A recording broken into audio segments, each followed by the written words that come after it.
이미 오래전 러시아의 중앙은행의 경우는 XRP를 이용하여 송금 테스트를 마쳤으며 긍정적인 리포트 또한 낸 적이 있었습니다.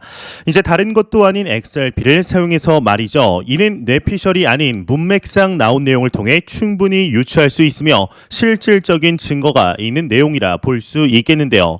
현재 리플사의 경우는 엄청난 수의 중앙은행들과 긴밀하게 파트너십을 이미 2020년 전부터 맺어 놓았다는 것을 보면 겉으로 드러나지 않는 일들이 상당히 많다는 것을 알 수 있지 않을까 싶습니다. 구독과 좋아요, 알림 설정 부탁드립니다.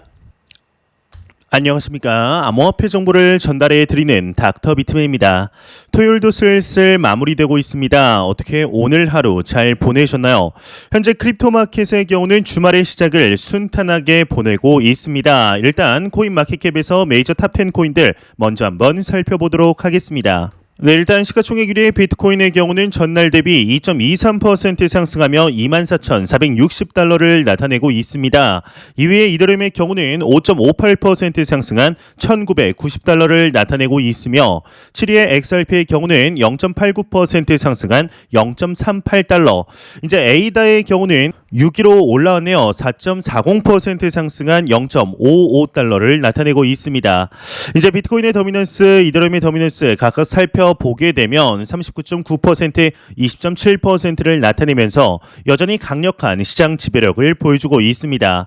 그렇다면 과연 선물 투자자분들은 어떻게 포지션을 나누고 있는지 한번 확인해 보도록 하겠습니다. 일단 비트코인의 경우는 롱 포지션이 56%로 더욱 우세를 점하고 있습니다. 2위의 이더리움의 경우도 롱 포지션이 52%를 나타내고 있으며 리플 XRP의 경우는 특히나 더욱 높습니다. 롱 포지션이 63.34%를 나타내고 있네요. 지난 5월 암호화폐 시장의 크나큰 신뢰도 하락을 야기했던 사건이 하나 있었습니다. 바로 메이저 탑10 안에 들던 루나 사태가 터져버린 것인데요. 이로 인해서 암호화폐 시장 전반적으로 타격을 입히며 가격이 크게 하락하는 사태에 접어들게 되었습니다. 이 비트코인의 가격이 하락을 하면서 특히나 크게 충격을 받은 산업이 하나 있었는데 바로 채굴 산업입니다. 이 루나 사태 이후에 채굴자들은 5월달 채굴한 비트코인을 모두 다 팔아버릴 뿐만 아니라 지속적으로 하락하는 수익으로 인해 오히려 채굴을 하는 것이 손해인 상황까지 펼쳐져 버립니다. 이로 인해 대부분의 채굴 기업들은 도산을 해버리며 6월달 채굴 기업들은 무려 400%를 매도하며 6월의 채굴 불량뿐만 아니라 보유하고 있던 비트코인마저 팔아버리며 근근히 버티기에 돌입하게 되었죠. 특히나 얼마 전까지만 하더라도 이제 채굴자들의 카피출레이션, 즉 항복이 발생을 하며 비트코인 내부적으로 큰 위기가 찾아오게 되었는데 이에 오늘 앞서 나온 내용과는 정반대의 반가운 소식이 나왔습니다. 채굴자들의 수익이 폭발적으로 증가를 했다는 것인데요. 내용 같이 보도록 하겠습니다. 비트코인 채굴 수익 한 달 만에 68.5%가 상승했다 헤드라인이 장식이 되어 있습니다. 암호화폐 전문 미디어 코인텔레그래프가 블록체인닷컴의 데이터를 인용하면서 최근 약 한 달 동안 비트코인의 채굴 수익이 70% 가까이 증가했다고 보도했다고 합니다. 이 미디어는 비트코인 채굴 수익은 지난 7월 13일 1,892만 8천 달러에서 8월 12일 2,348만 8천 달러로 한 달 사이 68.63%가 증가를 했다. 특히 채굴 장비 가격이 낮아지면서 채굴자들이 인프라를 확대하는 움직임을 보였다. 아울러 비트코인 해슐레이트 역시 10% 이상 늘어 이중 지출 공격에 대한 위험이 감소했다. 이렇게 설명을 했습니다. 이제 채굴자들의 수익이 늘어난다는 것은 곧 참여자들이 증가한다는 것이고 이 참여자들이 증가한다는 것을 조금 있어 보이게 말하면 해슐레이트가 증가한다라고 표현을 하는데요. 통상의 해슐레이트가 증가한다는 것은 채굴 난이도가 증가를 한다는 것이고 이 채굴 난이도가 증가를 한다는 것은 채굴 비용의 증가, 채굴 비용이 증가한다는 것은 곧 비트코인의 가격이 상승하는 메커니즘으로 작동하기 때문에 상당히 긍정적으로 평가를 할 수가 있겠죠. 이런 소식과 더불어서 크립토 마켓의 시장에 순풍이 불고 있어서 그런지 긍정적인 소식들이 상당히 많이 나오고 있습니다. 오늘은 블록체인 암호화폐 업계의 종사자 수가 이제 작년 대비해서 얼마나 늘었는가에 대한 보고서가 하나 발표가 되었는데 시장의 침체에도 불구하고 오히려 더욱 증가하는 모습을 보여주고 있습니다. 자세한 내용 함께 보도록 하겠습니다. 글로벌 블록체인 업계 종사자 수 전년 대비 76% 증가하였다. 헤드라인이 장식이 되어 있습니다. 링크드인과 암호화폐 거래소 OKX의 공동조사에 따르면 블록체인 업계 인력이 6월 기준 전년 동기 대비 76% 증가했다고 합니다. 비트코인닷컴은 미국과 인도, 중국, 영국, 싱가포르 등 링크드인 사용 국가의 블록체인 업계 종사 인원수 조사 결과가 이같이 나타났다고 하는데 이제 업계 종사자 수가 가장 많은 나라는 미국, 인도, 중국, 영국 순이었으며 전년 대비 증가폭이 가장 큰 나라는 인도, 캐나다, 싱가포르, 나이지리아, 미국 순이었다고 합니다. 이제 아무리 시장이 침체가 되어 있어도 오히려 이러한 시장이 기회라고 생각하는 사업자들이 뛰어드는 모습들 그리고 증가하는 수요로 인해서 시장의 파이가 확장되는 모습을 확인할 수가 있습니다. 특히나 이제 인도의 경우는 암호화폐 시장에 있어서는 약간은 특이 케이스이긴 한데 이제 작년이죠. 2021년 11월 당시 하나의 소식이 나오게 됩니다. 바로 인도 정부에서 모든 민간 가상자산에 대해서 전면 금지를 할 것이라는 발표를 하게 되었죠. 이제 작년 11월이면 중국의 비트코인 말살 정책이 나오고 약 6개월 정도가 지난 시점인데 워낙 인도의 경우에는 금지를 한다고 했다가 또 안 한다고 했다가 번복하는 국가였기 때문에 크게 타격이 있지는 않게 됩니다. 그리고 약 3개월 뒤 하나의 소식이 나오게 되는데 바로 인도 정부가 암호화폐에 대해서 디지털 자산 소득의 30%를 과세하겠다라는 발표를 한 것이죠. 이에 대해서는 의견이 첨예하게 나뉘는 것이 어떤 것이 사실이었습니다. 이제 30%라는 수치가 너무 높다라는 의견과 그럼에도 제도권 안으로 들어왔다는 것이 고무적이다라는 의견으로 나뉘게 되었는데 제 개인적으로는 후자의 동의를 하고 있었으며 대다수의 여론 또한 오히려 긍정적인 시그널이다라는 의견이 많았었는데요.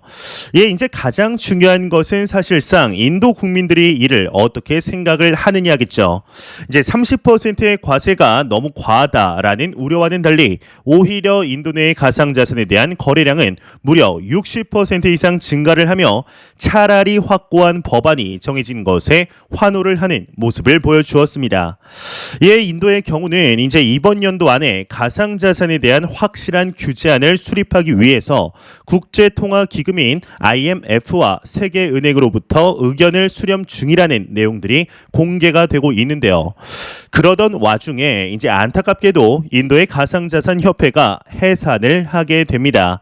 하지만 또 이 소식 자체가 크립토 산업 자체에는 크게 영향이 없을 것이라는 내용이 나오며 도대체가 인도 정부는 크립토 마켓을 긍정적으로 보는 것 같다가도 부정적으로 보는 것 같고 또 부정적으로 보는 것 같다가도 또 긍정적으로 보이는 것 같은 당최 알 수 없는 기조를 보여왔습니다.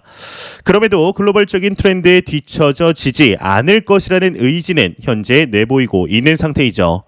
암호화폐 시장을 싫어했던 대표적인 국가들이 이제는 완전한 배척보다는 일단 제도권 안으로 들여오고 규제에 관해서 생각하는 스탠스로 바뀌었습니다. 이 암호화폐 시장에 이제 금지라는 선택지는 거의 없어진 것이 사실인데요. 특히나 이제 많이 바뀐 국가가 하나 있죠. 바로 대표적으로 러시아가 있습니다. 이 러시아의 경우는 작년까지만 하더라도 크립토 마켓에 있어서 인도와 같이 왔다 갔다 하는 기조를 보여주었지만 갑자기 이번 연도 초부터 암호화폐 시장을 발등에 불이 떨어지기라도 한 듯 급하게 받아들이는 모습을 보여주게 됩니다. 이제 그때 당시에는 러시아가 갑자기 왜 이러나라는 생각이 들었지만 시간이 지나고 보니 우크라이나 침공을 위한 사전 작업이었다는 것이 밝혀지게 되었습니다. 이후 스위프트망에서도 퇴출이 되며 가상자산으로 서방 국가들의 경제 제재를 회피하려는 의지를 보여주었는데 오늘 새로운 소식이 나왔습니다. 이제 2년 안에 즉 2024년 안에 디지털 루블의 발행을 실현시키겠다라는 내용이 나온 것인데 같이 한번 보도록 하겠습니다. 러시아 2024년 모든 은행 디지털 루블 발행 계획이다 헤드라인이 장식이 되어 있습니다. 코인텔레그래프에 따르면 러시아가 2024년부터 모든 은행과 신용기관을 디지털 루블 플랫폼에 연결하는 작업을 시작할 것이라고 전했다고 합니다. 이를 위한 준비 작업으로 향후 C2C, B2C, C2B 간의 결제 테스트를 진행할 예정이라고 하는데, 일단 여기서 이제 C2C라는 것은 컨슈머에서 컨슈머, 즉 소비자와 소비자 간의 전자상거래를 이야기하게 됩니다. 이제 대표적인 예로는 경매가 있으며, B2C의 경우는 비즈니스 투 컨슈머, 즉 기업과 소비자 간의 거래를 이야기하는데, 이제 대표적인 예로는 인터넷 쇼핑몰을 들 수 있겠죠. 이제 마지막 C2B의 경우는 커스터머 투, 이제 비즈니스, 즉 소비자가 주체가 되어 기업과 거래를 하는 것을 이야기합니다. 이제 대표적인 것으로는 역경매가 있는데요. 일단 다시 본론으로 돌아가게 되면 2023년 러시아 은행은 일부 대상자를 선정, 디지털 루블 기반의 스마트 컨트랙트의 베타 테스트를 진행할 예정이라고 하는데요. 중앙은행은 CBDC와 관련해 매년 단계별로 테스트를 진행하며 새로운 기능을 출시할 계획이라고 합니다. 이제 연방재무부가 준비되는 대로 C2G, B2G, G2C, G2B 간의 디지털 루블 결제 기능도 제공할 계획이라며, 또한 외환 비즈니스를 위해 CBDC를 개발하는 다른 국가 중앙은행들과도 협력을 할 것이다, 이렇게 전했다고 합니다. 현재 러시아의 디지털 루블화에 관해서는 이미 이전부터 이야기가 나오던 것인데, 지금으로부터 2년 전 2020년 당시 러시아의 중앙은행은 디지털 루블화에 대한 검토 착수에 들어갔으며, 이제 작년이죠. 2021년도에는 2023년 안에 디지털 루블화를 도입할 것이라는 이야기가 실질적으로 나오게 됩니다. 이제 디지털 루블화의 경우는 휴대폰 번호나 QR코드 식별만 거치면 은행 계정을 개설하지 않아도 결제가 가능해지게 된다고 하는데, 이번 연도 초 실제로 디지털 루블에 대한 시범 운영을 성공했다는 발표가 나오게 됩니다. 이제 공교롭게도 이 발표의 날짜가 2022년 2월 16일이었는데요. 이로부터 약 일주일이 지난 2월 24일 러시아가 우크라이나를 침공하게 되죠. 이를 통해서 러시아의 경우는 내년 2023년 디지털 루블화로 국제 결제 서방 국가들의 제재를 회피하겠다라는 발표를 하였는데, 이러한 계획이 뜻대로 하기 힘든 것인지 이제는 2024년으로 미룬 것으로 보입니다. 이에 러시아가 XRP의 결제 솔루션 ODL 솔루션을 이미 사용하고 있다라는 이야기 또한 나오고 있습니다. 이제 앞서 말씀드렸다시피 러시아의 경우는 서방 국가들의 강력한 제재를 받으며 가상자산을 통한 우회를 시도하였습니다. 현재 러시아의 이를 외환 입출금 금액의 경우는 약 500억 달러인데, 이를 현재 환율로 바꾸게 되면 약 65조 원 정도 되는 금액이죠. 이를 두고 외국에서 한번 논란이 된 것이 있었습니다. 바로 리플사 너네들도 스위프트 같이 이제 일부 국가들을 통제할 수 있느냐 마느냐에 대한 논란이 한번 발생을 하게 되었습니다. 애시당초 이제 리플사가 스위프트를 겨냥해 설립이 되었다는 것은 많은 분들이 아시는 사항인데요. 크립토케빈이라는 한 트위터가 이러한 글을 남기게 됩니다. 이제 하루에 500억 달러도 처리를 못하면서 ODL은 무슨 기능을 하느냐, 이거 다 구라 아니냐라는 트윗을 남기게 됩니다. 결국에 리플사 측은 이를 그냥 넘길 수가 없었으며, 리플렛의 총괄인 애쉬시 빌라의 경우는 이러한 트윗을 또 남기게 되었는데요. 매일 500억 달러의 외환을 이제 암호화폐로 전환하는 것은 유동성의 문제가 없을 것으로 예상이 되고, 이 규제 대상이 감지되지 않는 것은 그리 쉬운 일이 아니다라는 이야기를 하게 됩니다. 이제 이 말인즉슨 수백억 달러가 흘러가는 것은 100% 걸린다는 것이죠. 이 내용이 나오고 얼마 지나지 않아 이제 리플사 측의 공식 트위터에 이와 같은 글이 올라왔는데요. 러시아가 크립토를 이용해서 각종 금융 규제를 피할 수 없는 이유들이 많이 있다라고 마무리를 짓게 됩니다. 이제 애쉬시 빌라의 트위터에 비해서는 수위를 조금 낮춘 것인데, 한국말로 초월 번역을 해보면 이 피할 수 없는 이유가 많이 있다, 아무튼 있으니까 이제 좀 묻지 마라라고 정도로 이제 해석이 가능할 것 같습니다. 이제 이 말은 역으로 보면 지금 러시아가 리플 ODL을 엄청나게 돌리고 있다라는 것인데, 이미 오래전 러시아의 중앙은행의 경우는 XRP를 이용하여 송금 테스트를 마쳤으며, 이를 통해 굳이 많은 코인이나 자산을 묶어놓지 않더라도 순간적으로 많은 유동성을 언제든지 매우 낮은 비용으로 확보할 수 있다는 부분에서 긍정적인 리포트 또한 낸 적이 있었습니다. 이제 다른 것도 아닌 XRP를 사용해서 말이죠.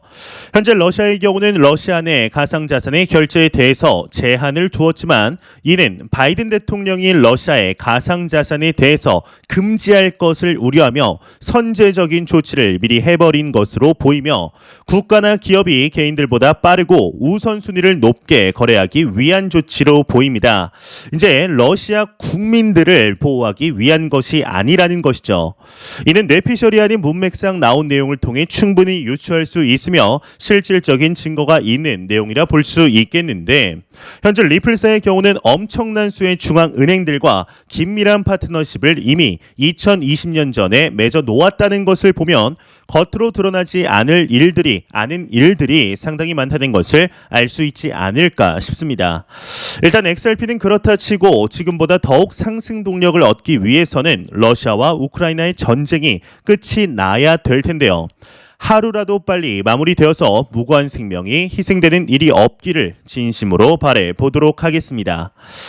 일단 대한민국 대표 거래소 업비트에서 이제 오랜만에 거래대금 약 1조 원에 거의 도달하는 코인이 나오게 되었습니다. 바로 이더리움 클래식인데, 이렇게 이더리움 클래식만으로만 이제 거래량이 몰리는 것도 이례적이라고 볼 수 있지 않을까 싶습니다. 이제 원인이야 당연히 이더리움 때문이라고 볼 수 있는데요. 이더리움의 머지 업데이트에 대한 일정이 9월 15일 어간으로 당겨지면서 이더리움 진영의 환호가 이어지고 있기 때문이죠.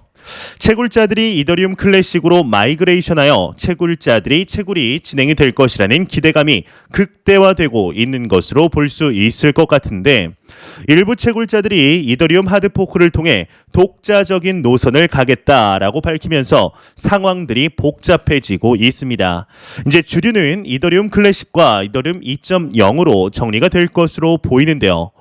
현재 암호화폐 시장 전반적으로 주말을 시작으로 이제 소폭 상승하고 있죠. 이제 크립토 시장에는 매크로 지표가 더 이상 발목을 잡지 않을 것이라는 확신이 생기고 있는 것으로 보입니다.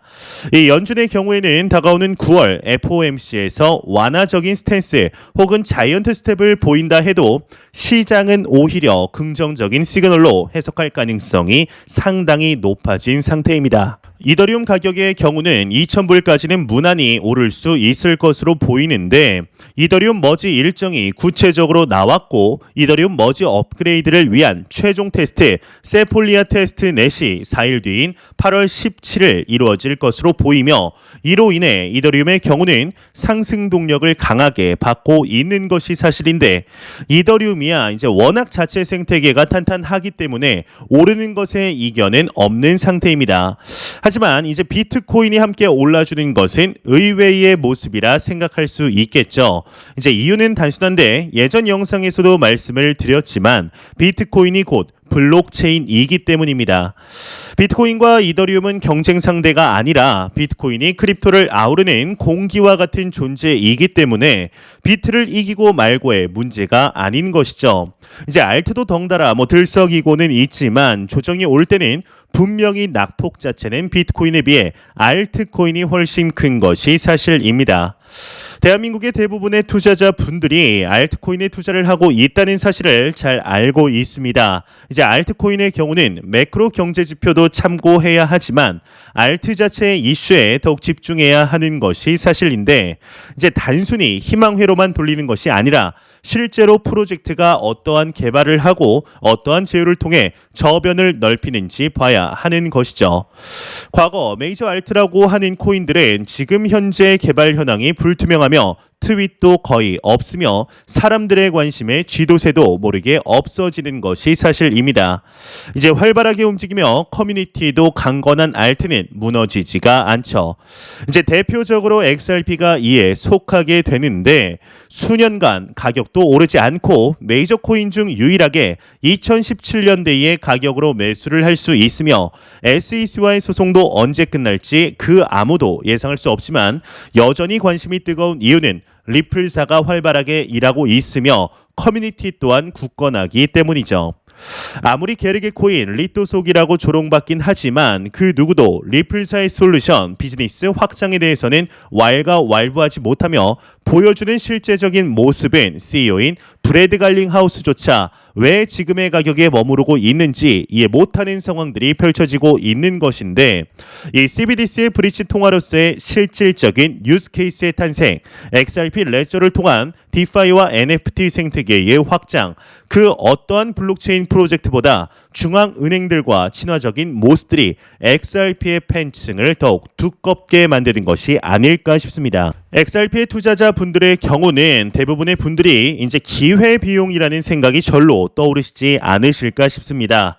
이제 XRP에 투자하지 않고 다른 코인에 투자를 했다면 그리고 상대적으로 안전하다는 비트코인에 투자를 했으면 오히려 지금의 자산보다 더 늘어나지 않았을까 하는 생각이 자연스럽게 들게 되죠. 이는 아무리 XRP를 좋아하는 홀더들이라도 일단은 인정하고 들어갈 수밖에 없는 것인데 그런데도 왜 아직도 메이저 탑10 안에 잘 지켜주고 있는지를 생각해보면 이게 참 답답하지만 또 인정할 수밖에 없는 복잡한 감정들이 들게 됩니다. 지금 현재는 참 답답한 모습들 보여주고 있지만 리플사와 SEC의 소송이 마무리되는 순간 그 어떠한 코인보다 높게 치솟는 모습을 보여줄 수 있기를 진심으로 바라보도록 하겠습니다. 제가 준비해온 소식은 여기까지입니다. 영상이 도움이 되셨다면 구독과 좋아요 그리고 광고 한 편만 처음부터 끝까지 시청 부탁드립니다. 이 채널은 오직 광고 수익으로 운영이 되게 됩니다. 항상 영상 시청해 주시는 시청자분들, 구독자분들 너무나 감사드립니다. 오늘 남은 시간도 잘 마무리하시길 바라면서 저는 더욱 도움이 되는 영상으로 찾아뵙도록 하겠습니다. 지금까지 닥터 비트맨이었습니다. 감사합니다.